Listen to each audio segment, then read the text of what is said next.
السلام علیکم عنایت اللہ صاحب. وعلیکم السلام. اگر ہم خیبر پختونخوا کی بات کریں تو ہمارے صوبے میں بہت سارے مسائل ہیں، لیکن اگر ایک پرسپیکٹو سے میں دیکھوں یوتھ کے، تو کیا آپ کو لگتا ہے کہ ہمارے صوبے کا مسئلہ انکمپیٹنٹ پولیٹیکل لیڈرشپ ہے یا بیوروکریسی ہے؟ میرا خیال ہے کہ ہمارا مسئلہ جو ہے وہ انکمپیٹنٹ پولیٹیکل لیڈرشپ ہے، اور پولیٹیکل پارٹیز جو ہے وہ بیوروکریسی کو ٹیم کرنے میں، اس کو کنٹرول کرنے میں ناکام رہی ہیں. وہ ان کو جو پولیٹیکل سپیس اویلیبل ہوتا ہے اس پولیٹیکل سپیس کو استعمال کرنے میں ناکام رہی ہے، اور پولیٹیکل پارٹیز جو اپنی ان کی ترجیحات اور منشور ہوتے ہیں ان کو امپلیمنٹ کرنے میں ناکام رہی ہے. اور ظاہر ہے اس کے نتیجے میں جو سپیس کریٹ ہوتا ہے، جو ویکیوم کریٹ ہوتا ہے، اس کو یا بیوروکریسی فل کرتا ہے، اور سب سے زیادہ بڑھ کے اس کو ملٹری اور سیکیورٹی اسٹیبلشمنٹ فل کرتا ہے. تو اس لیے میں سمجھتا ہوں کہ جب تک پولیٹیشنز ڈیلیور نہیں کریں گے، جب تک پولیٹیشنز ایکسکیوزز کریں گے اور جو اویلیبل ان کو سپیس ہے اس سپیس کے اندر وہ گیم نہیں کھیلیں گے تو وہ سپیس بھی اکوپائی ہو جائے گا. اور ہم دیکھ رہے ہیں کہ وقت کے ساتھ ساتھ پولیٹیشنز کا اور پولیٹیکل پارٹیز کا سپیس جو ہے وہ سکویز ہوتا جا رہا ہے، وہ سکڑتا جا رہا ہے، وہ بیوروکریسی اس کو فل کر رہا ہے، اور اس کے ساتھ ساتھ ہمارا جو اسٹیبلشمنٹ ہے وہ اسپیس کو آکوپائی کر رہا ہے. اس لیے پولیٹیشنز کے پاس ڈیلیوری کے بغیر، امپلیمنٹیشن کے بغیر، کیریکٹر کے بغیر، کمپیٹنسی کے بغیر کوئی راستہ نہیں ہے. سر، آپ کافی دفعہ منسٹر رہ چکے ہیں، آپ نے ہیلتھ ڈپارٹمنٹ کو بھی اوور لک کیا ہے، آپ نے مختلف ڈپارٹمنٹس خیبر پختونخوا میں دیکھے ہیں، لیکن اگر ہم جماعت اسلامی کے پرسپیکٹو سے اگر ہم اس سے دیکھیں تو زیادہ تر جو نوجوان نسل ہے ان کے ایک عجیب قسم کا سوچ بنا ہے، ایک مائنڈ سیٹ بنا ہے. جماعت اسلامی کا نام جب آتا ہے تو ہم جیسے نوجوان سمجھتے کہ یہ کوئی ایکسٹریمسٹ پارٹی ہے، اس میں ایک ایکسٹریمسٹ ایجنڈا ہوگا جس کو پروموٹ کیا جائے گا. آپ کے اس حوالے سے کیا خیال ہے؟ اور پھر اسپیسیفکلی خواتین کی تعلیم، خواتین کی پولیٹیکل انوالومنٹ اور ان کی سوشیو اکنامک جتنی بھی ان کی انوالومنٹ ہے، اس کے حوالے سے آپ کو کیا لگتا ہے کہ جماعت اسلامی جو ہے کیا وہ سچی میں اتنی ایکسٹریمسٹ ہے یا نہیں، یہ لوگوں نے ویسے کریٹ کر دیا ہے؟ اور آپ کا پرسنل کیا رائے ہے؟ دیکھیے، میں آپ کے ساتھ ایگری کرتا ہوں کہ جماعت اسلامی کا پرسیپشن جو ہے وہ جس طرح ہونا چاہیے، جماعت اسلامی جو اصل میں ہے وہ نہیں ہے. اور ظاہر ہے ہم نے نوجوانوں کے ساتھ اور عوام کے ساتھ جو ہماری کمیونیکیشن ہے، ہماروں کے ساتھ رابطہ ہے اور گفتگو ہے، اپنے آپ کو پریزنٹ کرنے کا جو سٹائل ہے، اس کے نتیجے میں ہم عوام کے اندر اس پرسیپشن کو انڈو کرنے میں ناکام رہے ہیں، اور ہم اس کی کوشش کر رہے ہیں کہ ہم اس پرسیپشن کو انڈو کریں. دیکھیں، ایک تو اسلام کو ایک ایکسٹریمسٹ ریلیجن کے طور پہ پیش کرنا ہی بنیادی طور پہ غلط ہے. اسلام کے اندر ایکسٹریمزم نہیں ہے. یہ جو ہم روز نماز کے اندر پڑھتے ہیں کہ اہدنا الصراط المستقیم، ہمیں درمیانی راستہ، اللہ تعالیٰ سے ہم دعا کرتے ہیں کہ صراط مستقیم کی ہمیں ہدایت کر دے. اسلام جو ہے وہ امن کا مذہب ہے، اسلام بیلنس ہے، اسلام میں ٹالرنس ہے، اسلام میں یہ جو لا اکراہ فی الدین ہے کہ دین میں کوئی وہ نہیں ہے، کوئرشن نہیں ہے، جبر نہیں ہے. تو اس لیے اس امپریشن کو انڈو کرنے کے لیے بہرحال ہمیں کمیونیکیٹ کرنا پڑے گا. جماعت اسلامی مذہبی لوگوں کی، دینی لوگوں کی، جدید تعلیم یافتہ لوگوں کی، مڈل کلاس کی، لوور مڈل کلاس کی، پاکستان کی سب سے آرگنائزڈ جماعت ہے، تعلیم یافتہ لوگوں کی جماعت ہے. جماعت اسلامی کا ایک اسٹرانگ وومن ونگ ہے، طاقتور وومن ونگ ہے. کسی پولیٹیکل پارٹی کے اندر اتنا آرگنائز پولیٹیکل ونگ نہیں ہے جتنا جماعت اسلامی کے اندر ہے. جماعت اسلامی کا حلقہ خواتین جو ہے وہ خواتین کے ویلفیئر کے لیے کام کرتی ہے، اکراس پاکستان ایجوکیشن پہ کام کرتی ہے، ان کو امپاور کرنے پہ کام کرتی ہے، اس کے لیے جو اسکل ڈیولپمنٹ ہے اس پہ کام کرتی ہے، ان کے لیے انسٹیٹیوٹس جو ہے وہ ڈیولپ کرتی ہے. اور جماعت اسلامی کی خواتین جماعت اسلامی کے اجتماعات میں، جلسوں کے اندر مردوں کے ساتھ شرکت بھی کرتی ہے. اگر ہم خواتین کی ایجوکیشن پہ بات کریں اور پھر لٹریسی ریٹ دیکھیں خیبر پختونخوا میں کافی کم ہے، سر آپ کو کیا لگتا ہے، یا یہ ریسورسز کی کمی ہے اور یا یہ کلچرل نارمز ایسے ہے؟ کیونکہ کئی دفعہ یہ سننے کو ملتا ہے کہ ایون اگر ریسورسز میسر ہو بھی جائے تو ادھر لوگوں کا پرسیپشن ایسے ہے، ادھر کلچرل نارمز ایسے کریٹ ہوئے ہیں کہ وہ لڑکیوں کو تعلیم کرنے کی اجازت نہیں دیتے. میں آپ کا اس کے حوالے سے جو رائے وہ سننا کرنا چاہوں گی. اور اس کے علاوہ آپ نے جو ایجوکیشن کے اوپر کام کیا, چاہے وہ اسکولس کی تعمیر ہے یا وہ کوئی ایسی سوشل ورک ہے جو آپ نے دیر میں کے علاقے میں کیا یا ڈفرینٹ خیبر پختونخوا کے ریجنز میں کیا, تو آپ کا جو وہ کام ہے وہ ابھی بھی جاری ہے یا نہیں؟ سیاسی طرز حکومت ختم ہونے کے بعد وہ ٹہر گیا ہے, تو ان دو چیزوں کے بارے میں مجھے آپ کی رائے چاہیے. سب سے پہلے تو میں کہنا چاہوں گا کہ خیبر پختونخوا کے اندر اس وقت, میں پرانے زمانے کی بات نہیں کروں گا, اس وقت خواتین کے تعلیم کے حوالے سے لوگوں کا ڈیمانڈ موجود ہے, اور یہ تاثر درست نہیں ہے کہ ہمارے رورل ایریاز کے اندر لوگ بچیوں کی تعلیم کی مخالفت کرتے ہیں. میں ایک آپ کو پرسنل مثال دینا چاہوں گا کہ میرا گاؤں جو ہے اپر دیر کے اندر بارڈر ایریا میں ہے, اور میرے گھر سے اگر آپ تیز چل سکتے ہو تو آپ 5-6 گھنٹے کے اندر افغانستان کے سرحد پہ پہنچ سکتے ہیں. جو افغانستان کے سرحد پہ گاؤں ہے, میرے ٹینیور کے اندر جب میں منسٹر تھا 2013 سے 18 یا 2018 سے 24 تک میں ایم پی رہا, یا 2002 سے 2007 تک اینڈ تک رہا, تو اس وقت جو سب سے بڑا ڈیمانڈ تھا وہ فیمیل اسکولوں کا تھا. یعنی ان بارڈر ایریاز سے بھی ڈیمانڈ آتا رہا, اور وہ میل اسکول کے لوگ ڈیمانڈ نہیں کرتے بلکہ فیمیل اسکولوں کے لوگ ڈیمانڈ کرتے ہیں.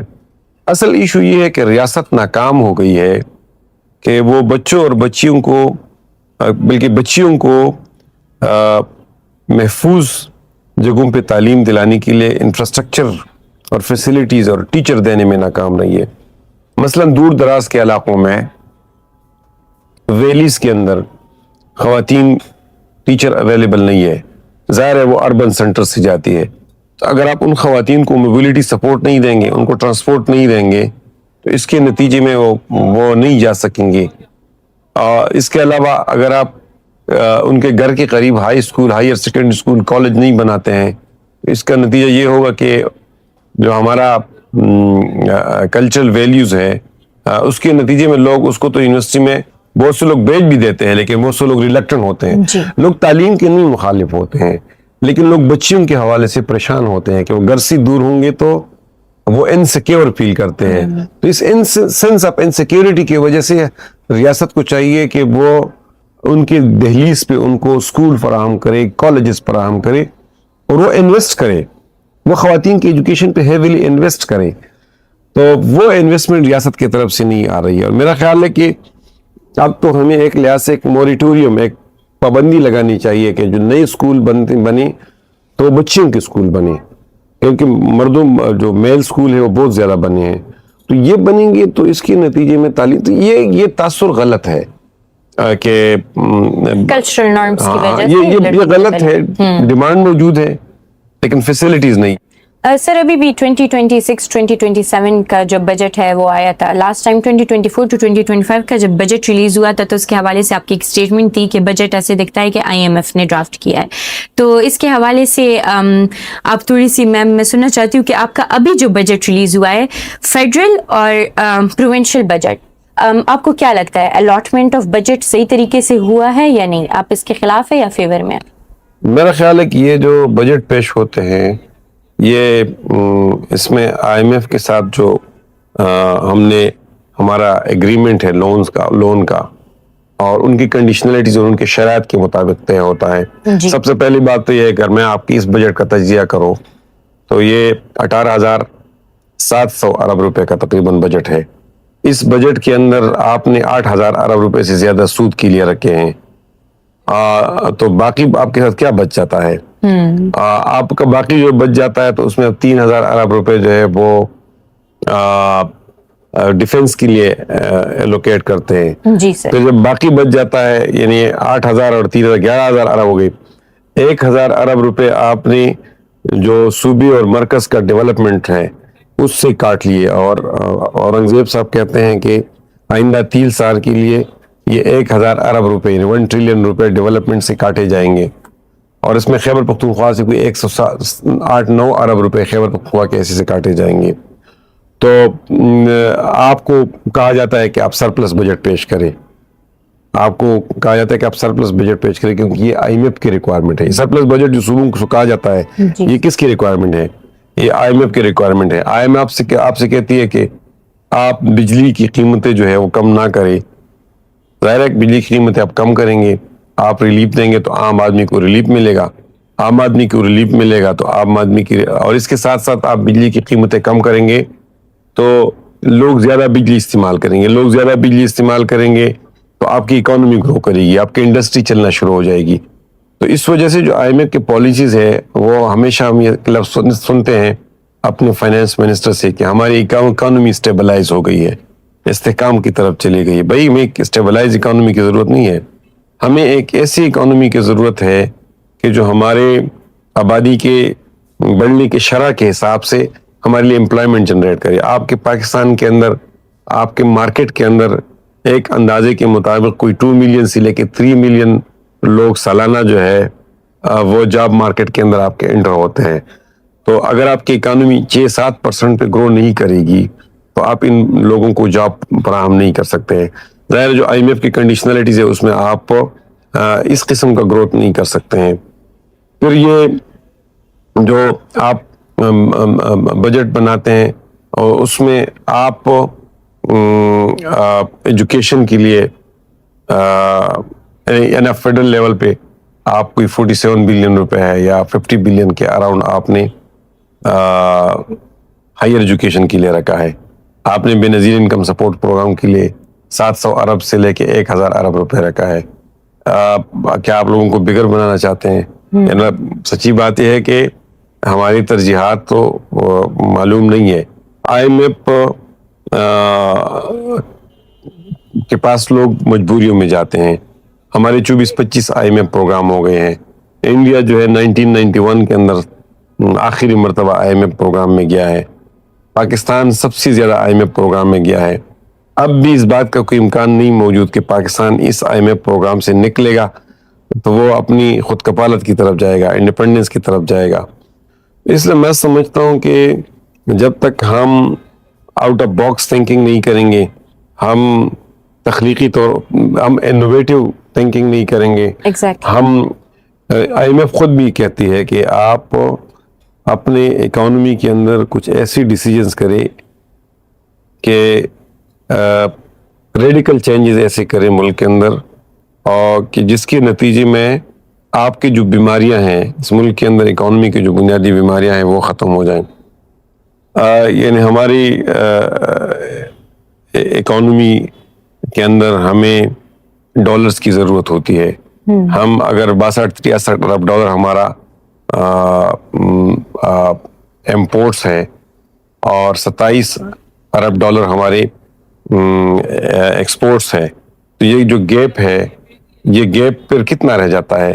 آپ 63 ارب ڈالر سے 27 ارب ڈالر کو مائنس کریں تو یہ باقی آپ کا ٹریڈ ڈیفیسٹ رہ جاتا ہے. تو اس لیے اگر آپ ایکسپورٹ کو نہیں بڑھائیں گے, آپ اس کے لیے انوویٹو تھنکنگ نہیں کریں گے, آؤٹ آف باکس سولوشنز نہیں نکالیں گے, تو آپ اسی ایک وشیس سائیکل کے اندر گھومتے پھرتے رہیں گے. پھر آپ کے اس ملک کے اندر مافیاز ہے, کارٹیلز ہیں, وہ کارٹیلز جو ہے ان کو آپ بجٹ کے اندر ان کو آپ ہیٹ نہیں کرتے, ان کے سبسڈیز کو ختم نہیں کرتے, ان کے مراعات کو ختم نہیں کرتے. مثلا آؤٹ گوئنگ ایئر کے اندر آپ نے 702 یا 700 ارب سے زیادہ ٹیکس جو ہے وہ تنخواہ دار طبقے سے کلیکٹ کیا ہے, لیکن آپ نے جو جاگیردار ہے ان سے 12 ارب روپے ٹیکس کلیکٹ کیا ہے. تو آپ نے 15,000 ارب روپے کا, ہمارے اس بجٹ کے اندر 15,000 ارب روپے کا ہدف رکھا گیا ہے ٹیکس کا. اب پچھلے سال 14,000 ارب روپے کا ہدف رکھا گیا تھا, ہم نے 12,000 ارب روپے ہم کلیکٹ کر سکے. تو ہم کوئی 70 قسم کی FBR کے ایک رپورٹ کے مطابق 70 قسم کی مختلف مرکزی, صوبائی اور لوکل گورنمنٹ کے ٹیکسز ہیں. تو ہم ہر چیز پہ ٹیکس دے رہے ہیں. ایک سولر تھا, اللہ کی طرف سے روشنی دی گئی تھی, اس پہ بھی ہم بڑا ٹیکس لگا رہے ہیں. ٹھیک ہے, تو ہمارے ہاں یہ تھنکنگ نہیں ہے کہ یہ جو ہم اوور ٹیکسیشن کر رہے ہیں, ہم اب بھی یہ منترا کریٹ کرتے ہیں کہ ہمارا ٹیکس ٹو GDP ریشو ہے وہ 10% ہے یا 9% ہے. تو کیا ہم نئے ٹیکسز لگا کے اس کو کور کریں گے یا جو لوگ ٹیکس نیٹ سے باہر ہیں ان کو ٹیکس نیٹ کے اندر لا کے یہ کام کروائیں گے؟ سر پروونشل لیول پہ جب آپ منسٹر رہے ہیلتھ کے تو آپ نے کافی ایسے پروجیکٹس انیشیٹ کیے, اس میں ہاسپٹلس کے لیے بھی آپ نے اپروولس دیے, باقی بھی آپ نے کافی ترقیاتی کام کیا ان ٹرمز آف ہیلتھ. آپ کو کیا لگتا ہے کہ وہ جو سارا آپ کا کام تھا وہ ابھی بھی سسٹین ہوا ہے, اور آج کل کا جو دور حکومت ہے انہوں نے اس سارے آپ کے کام کو سسٹین رکھا ہے, یا جتنا بھی کام پاسٹ میں پولیٹیکل پارٹیز نے کیا تھا از اٹ اسٹل سسٹینڈ اور ناٹ؟ یہ پاکستان کا بہت بڑا مسئلہ ہے ہمارا, یہ بہت بڑا مطلب المیہ ہے ہمارا کہ یہاں جو پروجیکٹس لانچ کیے جاتے, ایک حکومت لانچ کرتی ہے تو دوسری حکومت یا اس کو کنٹینیو نہیں رکھتی ہے یا اس کو پرائرٹائز نہیں رکھتے. مثلا میں آپ کو 3-4 مثالیں دینا چاہوں گا. ہم نے پشاور کے اندر اس وقت ایک اسٹیٹ آف آرٹ ہاسپٹل ہے کارڈیک ڈیزیز کا, جی پشاور انسٹیٹیوٹ آف کارڈیالوجی. یہ ہم نے کوئی 2005-06 میں اس کی گراؤنڈ بریکنگ کی تھی, لیکن یہ کوئی 2018-19 کے اندر یہ ہارڈلی کمپلیٹ ہو سکی. تو اس نے 15-16 سال لیے. اس قسم کے بڑے پروجیکٹس نے 15-16 سال لیے. پھر ہم نے ایک اسٹینڈرڈائزیشن کا پروجیکٹ شروع کیا تھا, جس میں ہم نے کہا تھا کہ گراس روٹ پہ ہم ایک 40 بستروں کا اسپتال بنائیں گے, جس میں 4 اسپیشلٹیز ہوں گی جو اسینشل اسپیشلٹیز ہے. پھر اس کے بعد 100 بیڈ کا ہاسپٹل بنے گا, اس کو ہم کیٹیگری سی ہاسپٹل کہتے تھے. پھر 200 بستروں کا اسپتال بنے گا, پھر 300 بستروں کا اسپتال بنے گا. یہ کیٹیگرائزیشن تھی جی سر, اے بی سی اینڈ ڈی کی. اس پہ مینوان عمل نہیں ہو سکا. نتیجہ یہ رہا کہ جو ہمارے ٹرشری ہاسپٹلز ہیں, بڑے ہاسپٹلز ہیں جو بڑے شہروں کے اندر ہمارے تدریسی ہاسپٹلز ہیں, اس پہ پریشر اب بھی ہے. ان ڈسٹرکٹ ہیڈ کوارٹر ہاسپٹلز کو, ان تحصیل ہیڈ کوارٹر ہاسپٹلز کو, کیٹیگری سی ہاسپٹلز کو ہم نے نہ انسانی وسائل دیے, نہ ہم نے ان کو جو اپ گریڈیشن ہم نے کی تھی اس کی جو ریکوائرمنٹس تھی وہ ہم نے پوری کیے. تو یہ ایک بہت بڑا المیہ ہے کہ ایک اچھا پروگرام کسی حکومت کے اندر لانچ ہوتا ہے تو دوسرا حکومت اس کو نہ اون کرتی ہے نہ اس کی وہ انسٹیٹیوشنل میموری ہوتی ہے. اس لیے ہیلتھ کے اندر نئی پالیسیز امپلیمنٹ ہو گئی, اور ہمارے خیبر پختونخوا کے اندر تو ایک لحاظ سے کرائسس ہے. کرپشن بھی ہے بہت زیادہ, مطلب دوائیوں کے پروکیورمنٹ میں بہت بڑی کرپشن ہوئی ہے, جی سر, ہاسپٹل کے ایکوپمنٹس کے پروکیورمنٹ میں بہت بڑی کرپشن ہوئی ہے. اور پھر ہماری رورل ایریاز کے اندر ہمارے جو ہیلتھ یونٹس ہے وہ غیر فعال ہے, اور حکومت اس بات پہ مجبور ہو گئی ہے کہ کوئی 50 سے زیادہ ہاسپٹلز رورل ایریاز کے وہ آؤٹ سورس کر رہے ہیں. پبلک پارٹنرشپ کے تحت جو ہے وہ پرائیویٹ سیکٹر کو یا نان گورنمنٹل آرگنائزیشنز کو حوالہ کر رہی ہے.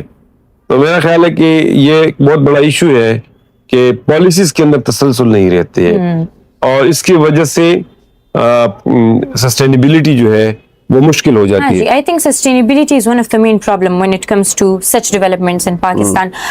سر آپ کو کیا لگتا ہے کہ جماعت اسلامی کی غیر مقبولیت کا کیا اصل ریزن ہے؟ کیونکہ اگر مقبولیت ہوتی تو آپ آج بھی اسمبلی میں ہوتے, لیکن ابھی 0 سیٹس ہے جماعت اسلامی کی. تو آپ کو کیا لگتا ہے کہ اس کا مین ریزن کیا ہے؟ از اٹ بیکاز لوگ اس کو اس طرح سے دیکھ نہیں پا رہے, جو ایجنڈا ہے وہ آپ لوگوں تک پہنچا نہیں پا رہے, آپ کو کیا گیپ دکھتا ہے اس میں؟ اس میں ایک تو یہ ہے کہ 2018 کے بعد جماعت اسلامی نے ایک اسٹریٹجی بنائی تھی کہ ہم سیٹوں کے بجائے ووٹ بینک پہ توجہ دیں گے, اور 2018 کے بعد ہم نے ووٹ بینک کو فوکس کیا کہ ہم ووٹ بینک کو بڑھائیں گے. 2024 کے الیکشن میں ہمارا ووٹ بینک بڑھا ہے, سیٹیں نہیں ملی ہے, ووٹ بینک بڑھا ہے. ہمارے کوئی 18 لاکھ جو ہے ہم نے ووٹ لیے ہے.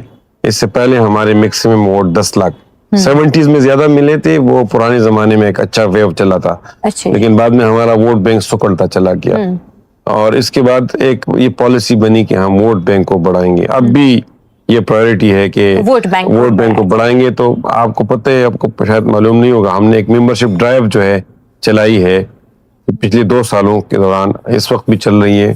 اس کے اندر ہم نے آن لائن ایک ایپ بنایا ہے کہ 30 لاکھ تک لوگوں کو ہم نے جماعت اسلامی کا ممبر بنایا ہے, خواتین, مردوں اور نوجوانوں کو ہم نے ممبر بنایا ہے. تو ہمارا فوکس جو ہے وہ سیٹوں کے بجائے ووٹ بینک پہ ہے. ووٹ بینک چاہیے. ہاں, لیکن یہ ہے کہ 2018 اور 24 کے الیکشن میں 2018 کے الیکشن میں تو ہمیں سیٹیں اس لیے نہیں ملی کہ اسٹیبلشمنٹ بڑی ڈیپلی انوالو تھی, جی وہ پی ٹی آئی کو جتوانا چاہتی تھی, اور ہمارا جو کمپیٹیٹر تھا, سر یہ آپ سے اوپنلی کہہ رہے ہیں. ہاں, تو ہمارے کمپیٹیٹر جو تھے اس وقت وہ پی ٹی آئی والے تھے, اس میں ہماری سیٹیں چھین لی گئی تھی, اس میں کچھ سیٹیں 2024 کے اندر پی ٹی آئی کا سمپتی ووٹ تھا, عمران خان کے ساتھ لوگوں کی سمپتی تھی. سر آپ کی سمپتی کیوں نہیں تھی؟ عمران خان تو آپ کو کافی چاہتے تھے, آپ کو کافی آفرز بھی کروائی, so why not P T I, why not Imran Khan? میں جماعت اسلامی کا ایک نظریاتی کارکن ہوں, اور میں سمجھتا ہوں اس وقت جماعت اسلامی جو ہے ایک ایسی پارٹی ہے کہ جس کے اندر انٹرنل ڈیموکریسی ہے. جماعت اسلامی ایک نظریاتی جماعت ہے, جی جماعت اسلامی ایک کلین جماعت ہے, جماعت اسلامی ایک سروس اورینٹڈ جماعت ہے, اور جماعت اسلامی کے اندر ایک عام آدمی, سراج الاقص جیسا آدمی پاکستان میں جماعت اسلامی کا امیر بن سکتا ہے, اور حافظ نعیم الرحمان جیسا نوجوان جو حیدرآباد کے اندر شاید پیدا ہوا اور وہ کراچی منتقل ہوا, اور ایک لوور مڈل کلاس کا بندہ جو ہے پاکستان میں جماعت اسلامی کا امیر بن سکتا ہے. تو جماعت اسلامی کے اندر جدوجہد کی بھی اپرچونٹی زیادہ ہے, اسپیس بھی زیادہ ہے, ایک نظریاتی جماعت ہے. پی ٹی آئی عمران خان کی ایک طاقتور پرسنالٹی ہے, شخصیت ہے, ایک طلسماتی شخصیت ہے, کرزمیٹک پرسنالٹی ہے, لیکن وہ ایک فین کلب ہے, ایک پولیٹیکل پارٹی نہیں ہے. پی ٹی آئی ایک فین کلب ہے, پارٹی نہیں ہے. ہاں, عمران خان کے ساتھ بہت زیادہ قریبی ایک کمیونیکیشن رہا, اور اس نے میرے اوپر ٹرسٹ بھی کیا تھا. حکومت کے اندر بہت سے کام مجھے حوالہ کرتے رہے, بہت سی کمیٹیوں کا میں چیئرمین بنا تھا, لوکل گورنمنٹ کی ورکنگ گروپ کا میں چیئرمین تھا. اس حیثیت سے ان سے بے شمار میٹنگ تو ہوئی آپ کا تھی. تعلق عمران خان کے ساتھ اچھا ہے؟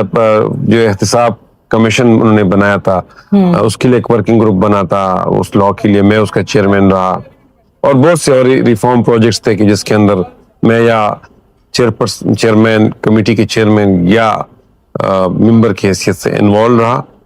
ظاہر عمران خان کی انڈائریکٹلی مجھے میسیجز بھی لوگوں کے ملے کہ وہ چاہتے ہیں, وہ ان کی خواہش تھی کہ میں جوائن کروں, لیکن میں نے عمران خان اس وقت ہے کہ میں عمران خان کے بارے میں اس وقت امید تھا کہ عمران خان پاکستان کے اندر ایک پازیٹیو چینج اور تبدیلی لائیں گے, اور 2018 تک میرا یہی خیال تھا کہ وہ جس طریقے سے تقریریں کرتا رہا, جو وہ پاکستان کے مستقبل کے حوالے سے لوگوں کو خواب دکھاتا رہا, تو میرا خیال تھا کہ وہ پاکستان کو ایک عظیم ریاست بنائیں گے, اور مدینی کی ریاست جو ہے اس کی طرف وہ پاکستان کو لے جائیں گے.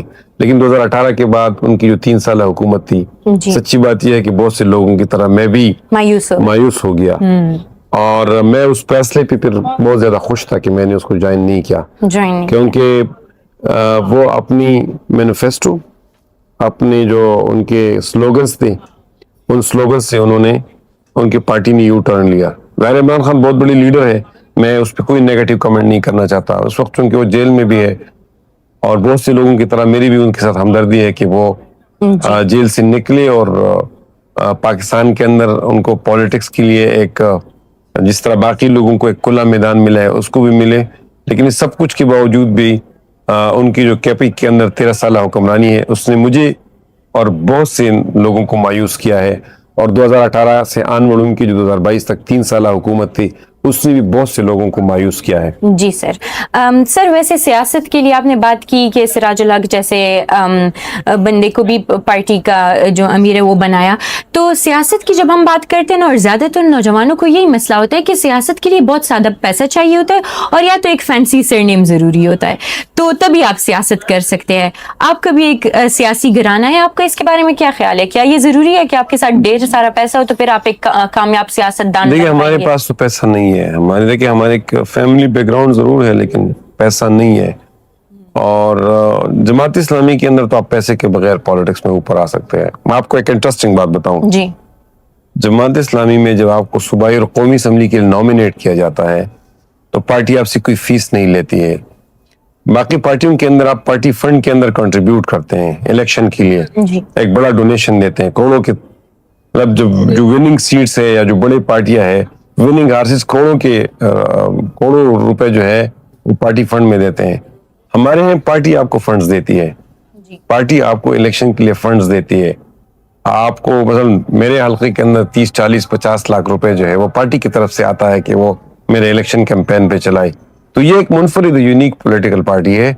اور پاکستان کے اندر یہ بات درست ہے کہ اس وقت سیاست میں جاگیرداروں کا قبضہ ہے, سرمایہ داروں کا قبضہ ہے, کارٹیلز کا قبضہ ہے, اور ظاہر اسٹیبلشمنٹ بھی اس میں ہے. لیکن اب بھی اپرچونٹیز اور سپیس نوجوانوں کے لیے موجود ہے. نوجوانوں کے اندر اگر صلاحیتیں ہو تو اب بھی سپیس موجود ہے, اور جماعت اسلامی جیسی پارٹی کے اندر تو سپیس موجود ہے. سر, جیسے ماحولیاتی تبدیلی آج کل کا ایک سنگین مسئلہ ہے. میں خود بھی ایک ماحولیاتی تبدیلی کے لیے میں نے کافی کام کیا ہے, لیکن اگر ہم خیبر پختونخوا میں دیکھیں, لوکل گورنمنٹ ابھی بھی اس کو سیریسلی نہیں لے رہی اور اس پر کوئی کام ایز سچ نہیں ہو رہا. آپ کا اس کے حوالے سے کیا خیال ہے؟ جماعت اسلامی نے اس میں کچھ ایسے کام کیا ہے یا کرنا چاہتی ہے کلائمیٹ چینج کے حوالے سے؟ اور پرسنلی آپ کو کیا لگتا ہے کہ کیا اس پہ کام ہونا چاہیے یا نہیں؟ اس کے علاوہ آپ کا یوتھ کے لیے کیا میسج ہوگا؟ ایک تو میں سمجھتا ہوں کہ جو کلائمیٹ چینج ہے وہ ایک بہت بڑا مسئلہ ہے. پاکستان بہت زیادہ ولنریبل ہے. پاکستان جو انڈسٹریلائزڈ دنیا ہے اس کی جو اعمال ہے اس کے لیے پاکستان جو ہے وہ پے کر رہا ہے. 2022 میں سیلاب آیا تو ایک اندازے کے مطابق پاکستان کی کوئی $30 بلین تک اس کا لاس ہوا. اور کلائمیٹ ریزیلینس اور کلائمیٹ اڈاپٹیبلٹی میں ورلڈ بینک کے مطابق پاکستان کو 2030 تک $347 ارب کی شاید ضرورت ہے, جس میں پاکستان ایک کلائمیٹ ریزیلینس جو ہے وہ ڈیولپ کرے, اڈاپٹیبلٹی ڈیولپ کرے, اور ڈی کاربنائزیشن کے لیے پاکستان کو پیسوں کی ضرورت ہے. لیکن بدقسمت یہ ہے کہ پاکستان کو اس حساب سے کلائمیٹ فائنانس نہیں مل رہا ہے. اور اس کی ایک وجہ یہ بھی ہے کہ پاکستان جو ہے اس کے لیے پوری طرح جو اس کے لیے کام چاہیے, اس کے لیے جو فگرز چاہیے, ڈیٹا اسٹیٹسٹکس چاہیے, اس طریقے سے ایک مضبوط کیس بلڈ کرنے کی ضرورت ہے, پاکستان وہ نہیں کر رہا ہے. دیکھیں, میں نوجوانوں کو یہ میسج دینا چاہتا ہوں کہ ایک تو پاکستان کے حوالے سے وہ امید اور ہوپ کا حصہ بنے, مایوسی نہ پھیلائے, خود مایوس نہ ہو اور دوسروں کو مایوس نہ کرے. دوسری میں کہنا چاہتا ہوں کہ نوجوانوں کے اندر بہت بڑا پوٹینشل ہے, اور یہ جو نئی دنیا آ رہی ہے آرٹیفیشل انٹیلیجنس کی, جس میں ٹیکنالوجی ہے وہ ٹیکنالوجی حکومت کرے گی, تو ٹیکنالوجی کو ہم اپنے لیے اور اپنے قوم کے لیے اور اپنے ملت کے لیے ڈرائیو کریں, اس کو سیکھیں اور اس دنیا کے لیے اپنے آپ کو تیار کریں. اور آخری چیز میں یہ کہنا چاہوں گا کہ نوجوانوں کو پولیٹیکل لائف کے اندر اور قومی زندگی کے اندر پارٹیسپیٹ کرنا چاہیے. وہ پروسیس کے اندر شریک ہو جائیں اور وہ اپنے آپ کو خود امپاور کرے, وہ اپنی تقدیر خود اپنے ہاتھوں میں لیں اور قوم کی لیڈرشپ جو ہے وہ سنبھالے اور اس لیڈرشپ کے لیے اپنے آپ کو تیار کرے.